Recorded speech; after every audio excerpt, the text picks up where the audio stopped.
Good morning, good afternoon, wherever you are in the world. I hope you're having an amazing one. Now, I know it's been a little while since I've been on. We've been so busy in the studio, but it's all awesome.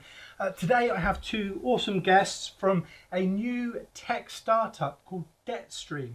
This tech startup is one to watch. Honestly, it's an amazing company. It's on fire at the moment. And I've got Gareth and Martin with me today, who are going to tell you a little bit about their business and where they see it sort of going, really. So, Gareth, tell us a little bit about the business.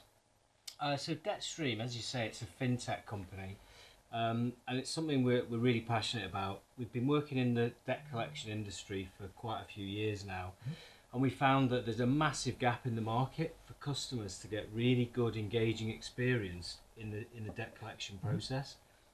So we've developed our own product, which is off the shelf. Companies can plug it in, a plug and play in essence, and get a really good digital customer experience really quickly. And are you finding, because obviously, I mean, the system itself, who's the end user for you? Who's the customer, your customer? So it's mainly consumers, so people that have taken out loans and borrowed money, and then they find themselves in financial difficulty and they find it difficult to repay. And those customers often don't want to speak to someone. They want to be able to solve that debt themselves. So consumers, but also businesses as well. So business to business lending. Our product also services that base as well. And your product's also a white label, isn't it? So you do it for different companies. Now, does it bolt on the front? So how does it work? I mean, so it can act in many ways. The most common is that a company would have a platform with all of their customer accounts, for instance, and our product would literally integrate with that platform and be the customer facing layer. So when customers interact with that business, it's through our portal, but it's actually using that company's data and infrastructure to work. Okay, that's how we do. And are you finding now, given the current climate, maybe before Brexit, but now obviously post Brexit, that there's more and more demand now for the product and get a lot of inquiries for this? Yeah, exactly. As potential stresses in regards to the market are going to start to become more apparent in regards to businesses, this is actually a really good way in regards to helping reduce some of their operational costs and kind of preempt and actually streamline their business. That will actually, when elements like, for instance, if there was another financial crash as the elements of Brexit go forward, it means they have the capability already built in that actually will enable their business to smoothly run through that without hitting additional cost. Okay, it's a really important point because clearly there's massive customer value because it allows customers to interact with a product in the comfort of their own home when they could be going through quite a difficult time. But from a business perspective, there's huge efficiencies to be had. And to Martin's point, as customers, as in companies, are finding it difficult to keep going because of their operational overheads, our product really helps drive efficiencies through the businesses. And there's a saying that you've heard. I've said it before. Old systems cost money, and new technology moves so quickly and so fast right now that actually, as a young tech company that will be a future tech giant, really, your systems and processes are more nimble, aren't they? Able to manoeuvre and integrate a lot easier than some of the bigger archaic sort of systems that are out there. Exactly. It's in regards to it's a modern tech stack in regards to what we've built it on, and we've built it so it can be flexible in a lot of different ways, which is how it actually hooks up and integrates the systems. But actually another thing that allows businesses to adapt quickly with it actually and be more nimble is actually it's highly configurable for the platform. So that means they can adapt it as their business processes change. And how does it work? How does it work then? So for example, who are like the type of customers or companies that you're working with that you'd integrate it to? Because the consumer would really use your system but wouldn't know they're using it, isn't it? So they're not your actual customer, as it were. They're the end user for your customers. That's exactly it. But your customers that would sort of use this, who would they sort of be, or what sort of tech area would they be? So actually that's going to be around debt collection agencies that might work on a contingency basis, working with lenders or utilities businesses or whoever it is to help recover and get customers back on track when they unfortunately fall into arrears. That will be a really good starting point for them to utilise that and reduce their costs, but that could also be debt purchasers as well. But also in regards to their lenders, banks, loans companies and utilities businesses from the water side right through to the gas and electric, but then telecoms businesses as well. For instance, it's actually a really good platform that will help them streamline the customer journey when unfortunately a customer has to go through financial difficulty and through this process, but helps bring them back on track in a really flexible, easy way. And the guys aren't just talking about general tech stuff. Martin and Gareth are ones to watch here, because Martin, you were actually a couple of years ago, not long ago, shortlisted on Google Young Entrepreneurs Tech Awards or something. So it was 2017. Actually, it was actually really specific for this industry. It was actually innovation in collections, actually for digital, in regards to this. Which at that point it had barely even started in regards to the move in this industry, because it traditionally lags quite far behind a lot of the front end side in retail and acquisition. And you guys as well, like you obviously took the leap. Was it 7 months ago? Was it for the business? So they've gone from working for different companies in the area, experts in their field, and then decided to take the plunge and start the business. And so the 7-month roller coaster of officially being DebtStream has actually been a roller coaster, but you've been working on it for years, isn't it? So yeah, exactly. I mean, we've been working in this industry between us for the last 20 years and delivering really good products, but for other companies within those companies, and it's a really slow, onerous process because of the development teams and all of the different areas that you need to work with. And we thought we can just be so much more agile. We know what works, we've seen it, we've tried and failed, and we know the bits that... we've tried and failed, and then we know exactly what works. So we've built a product that's kind of got all the best bits from all our experience. And really help those businesses take out, like Gareth said, around those development teams, and that's an overhead they don't necessarily need to have. We can actually help streamline that process and move at it 10 times quicker than they can, and actually innovate for them without having to actually have a huge budget in regards to the development cost. So if you're like a utility company, maybe solicitors, or how would they get hold of you? What your site is debtstream.co.uk, isn't it? That's right. Which has a lot of the information. Yeah, so you can go in regards to debtstream.co.uk, and if you want to request a demo in regards to our product, you can go on there as well, and then we can understand how we could potentially help your business understand what's happening and what the reason why you'd want to speak to us. But we are on LinkedIn as well. We are on LinkedIn, and you can get in contact through that as well if you want to speak connect to with us. the guys on LinkedIn. There'll be a post or tagged in below if we push this on. Well, it will be pushed on LinkedIn and all the channels. So with that said, DebtStream, it's quite interesting, and like debt collecting and debt things, people sort of see or think, guys coming in and knocking the door down and exactly. that sort of thing. And it's interesting because we was talking earlier about cash flow and how cash flow is so important in business. And one of the things that your platform and system does is helps that, doesn't it? It alleviates that for a lot of the businesses and takes that stress out of it for them. Yeah, exactly. How does it do that? So essentially, through automating the processes and putting it through a digital route in regards to the arrears and collections activity for the business, that is an overhead and costs you don't need to worry about. For one point, actually, that helps in regards to your cash flow because there's not costs you have to output onto that. But then on the other point, through supplying a really engaging, supportive journey for customers that are going through financial difficulty, it actually helps them get back on track and gives them the platform that they can engage and actually then re-engage with you as a business and clear their account. And I mean, today you've been in the region talking to loads of businesses in and around Northamptonshire, actually, all around the region. So this is Northampton. Be sure to check these guys out.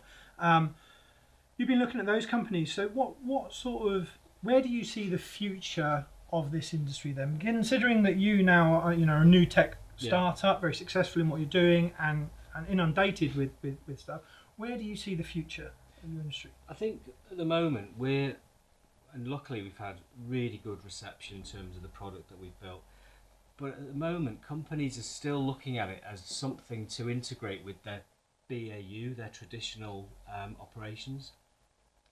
And whilst that adds a huge amount of value, I think where the industry needs to go and where we're trying to push it is having digital only channels, digital only strategies, so that when customers in collections, they can fulfill absolutely every element that journey online, and that's something we're delivering.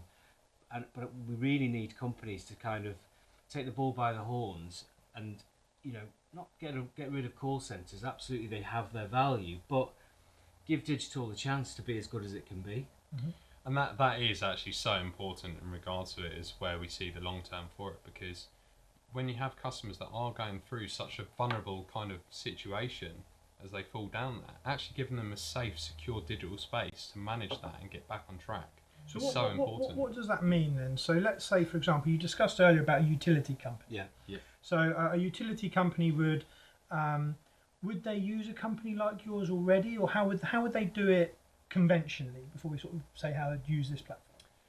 Yeah, I guess in regards to like utilities businesses now that are working with external companies to obviously supply their technology, it would be quite focused around dialer services at the moment, around how they can use technology to engage with their employees, engage with the call centre agents, and also then facilities that help the administration staff around it.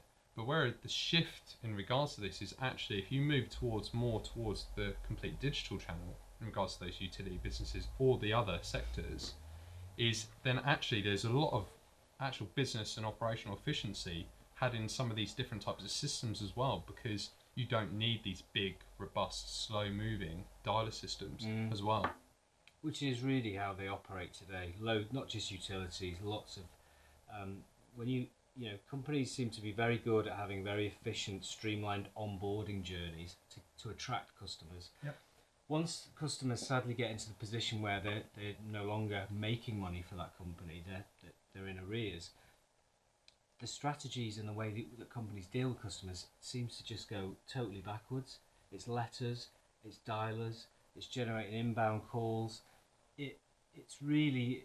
That's chasing the money that's owed to them. And that's the way it's happening. And what we're trying to do is kind of give people this level of service and support that they get when you're trying to onboard them and really bring that part of the market. So the beginning of the customer journey. Yeah. So how does that work then? So you making the customer aware of that, or they're aware of that before? So let's say if a customer buys something, they sign up.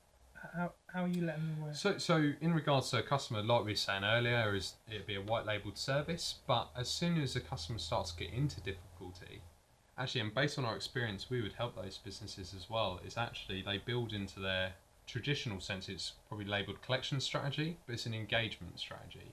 They build into notifications and elements in regards to how they can then hook the customer in, actually when they're in arrears, to use our platform to then manage and get back on track. So how would they use it? Because you said obviously companies are phoning, Yeah. or they're writing letters and they're putting red letters out and so forth. So how is this different then? What's the journey here? So really, instead of a customer misses a payment, and a company will start sending letters out. They may send emails, SMS. They'll certainly start dialing, trying to get an engagement with the customer.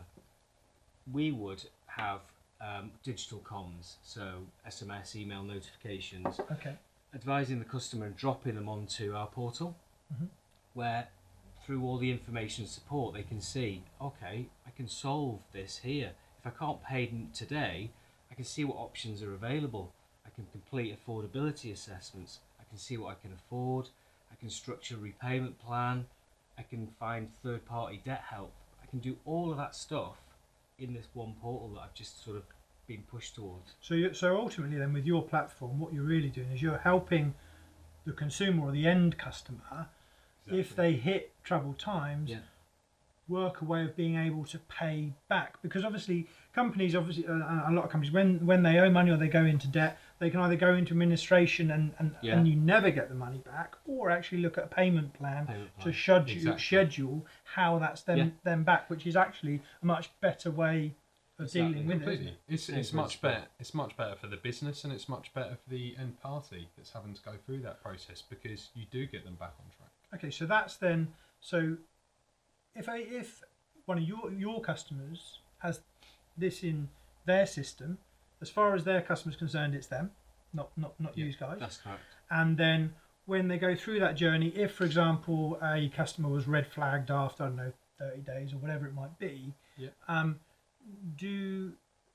do you work with them, or does that customer then work out through your platform how they do it? How does it work? I mean, Yeah, it's actually the latter of that. So it's the customer will then be able to self-serve. So a big focus of what we put into the platform is usability and UX. It's really designed in regards to make it as slick and simple journey as possible, and to actually support the customer through that, so they can self-serve and take themselves through that process. And the big theme of that is so they can feel they're taking back control.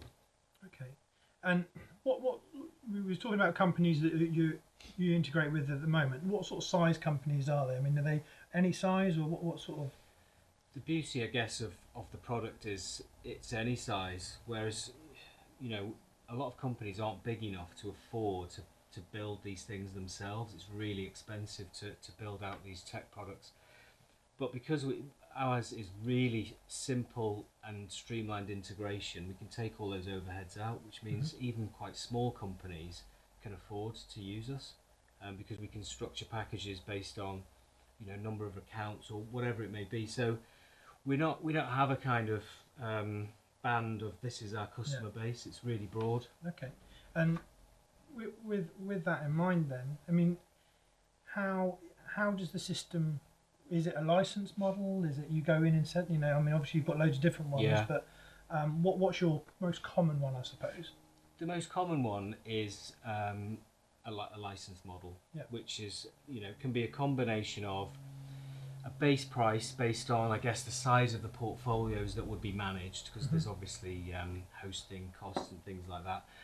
But within that is a sort of transactional model, meaning the better the portal performs, the more we charge. Okay. Which makes sense. So if it isn't delivering much, you don't pay much. Luckily, you know, we know it does deliver a lot, but it's paid on its success, really. yeah, exactly. Exactly. So it's like its own commission model. Oh, very successfully exclusive. There you go. Get these boys on the case. That's really, yeah. Okay, so as a successful tech startup. Awesome, Siri, but I wasn't talking to you. That's brilliant. How cool. Cancel, Siri. Wow. For all of you that are listening, Siri decided to cut in, so hopefully we're still recording. But as this was a presentation about digital technology, it actually made sense for him to step in. Yeah. Good. He agreed. Even Siri says that DebtStream are awesome, so there we go. So as a successful startup then, with lots of experience, what challenges would you think, like for other companies that are being tech startup? I mean, I've been media tech for a long time now, and what challenges do you think you've faced initially? Because obviously you've overcome quite a lot of hurdles. You've got some big companies that you're talking to. Yeah. You're making some big moves already. So, what advice would you give another tech startup? Would you say? Well, I think, to be honest, like sometimes perfection is actually a bit of a killer of a business. So for us, we've got to a certain point in regards to our product, but we've started going out there to the market because we've got our background, our experience, which has given us a really good base to build our minimum kind of viable product. But getting out there to the market as soon as possible and actually start testing the water with businesses, understand what their needs are, and actually understand how that product you're building fits into it. So then you can understand if you need to pivot with certain industries and how you can then carry on evolving your product. And that actually is so current and so true, because the distance between the idea and the realisation is where the money is, and being prolific, not perfect. I was talking at a conference when I was saying that Elon Musk, and before it was believed that everyone who was successful was creative, but actually it's those that take action. And Elon Musk, I've said it a number of times on the podcast, but he failed 13 times in getting those rockets into space, and millions and millions of pounds when everyone said he couldn't do it. And now he's got all the biggest contracts from NASA. Exactly. You know, and as tech company goes, that's not bad. I don't know if you saw, but there was a thing saying he'd potentially be the future first trillionaire. Wow. On his stuff, you know, the Boring Company, Tesla, SpaceX, Neuralink. Tesla's had a cracking year, haven't they? Tesla's had a cracking year. So technology is really where it is, isn't it? And another one on technology, which this is why I think companies like yours are always companies to watch for, is I remember years back Xero taking on Sage, and everyone was going, no, Xero is only really to be used for plumbers and people like that. I was like, whoa, but it's so instant, it gives you all the information straight away, it's phenomenal. And lots of companies were like, no, it's not going to work. Sage were late in the game, and then all of a sudden Xero dominates, and everyone starts to move. Yeah, exactly. It's probably in regards to coming to the financial sector and stuff like that. Is the likes of some of the challenger banks as well. When they were first starting to come out 3-4 years ago, is the bigger banks didn't actually think they were going to necessarily be an issue or a challenge for them, but they really are challenging the model now, and they're growing at a pace that was unprecedented.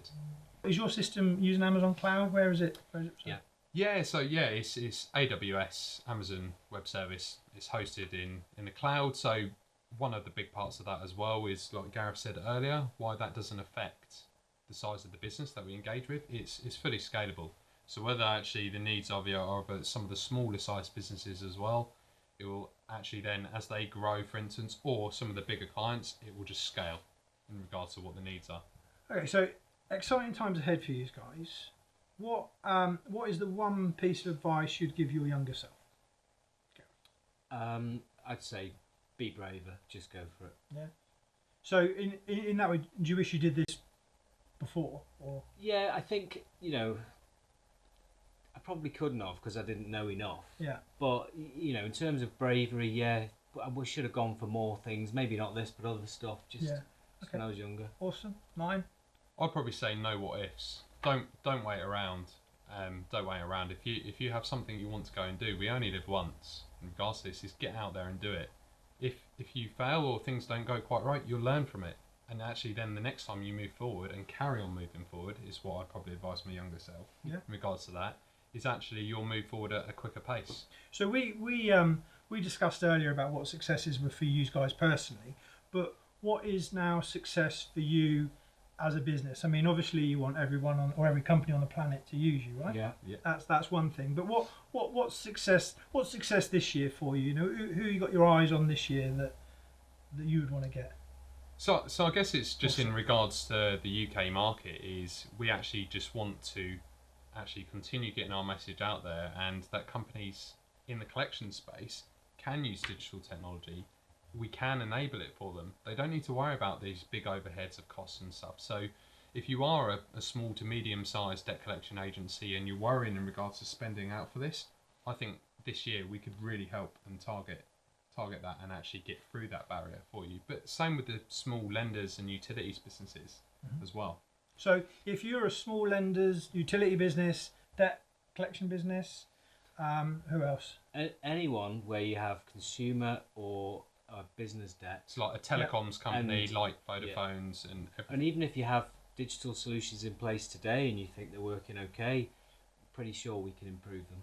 Yeah. So if you are one of those companies, or you know anyone who works at one of those companies, check these boys out and their team. It's an amazing product. It's a total game changer, and we're not just saying it really is. So you need to get it in your systems, really, because old systems cost money and they spend crazy money on all these things. You've actually built an awesome system that can be integrated, can't you? Yeah, exactly. And it will help adapt for the business needs as it goes forward. Look, thank you ever so much for coming on, boys. It's thank you for having awesome us. for having you here. I wish you all the success in the world in your future things. And for all of you out there, connect and check these guys out. Honestly, it's one company to watch for this year and beyond. Have a great one. Take care and speak soon. Thanks, Thank everyone. you.